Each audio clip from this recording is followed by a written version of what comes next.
जब बहू पे लाजिम है कि सास ससुर की खिदमत करे, तो दामाद पे भी लाजिम है कि वो भी अपने बीवी के माँ बाप की खिदमत करे।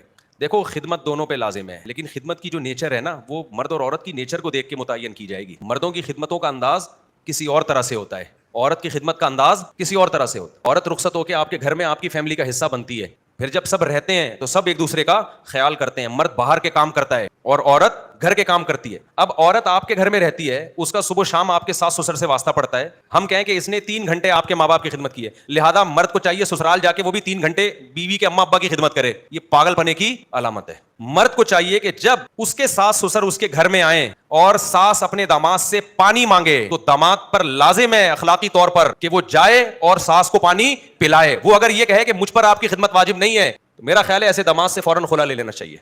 हम दोनों पर लाजिम करते हैं, लेकिन दोनों की खिदमत का स्टाइल मर्द और औरत के फर्क की वजह से क्या है, चेंज है। मर्द की खिदमत किसी और तरह से होती है, औरत की खिदमत किसी और तरह से होती है।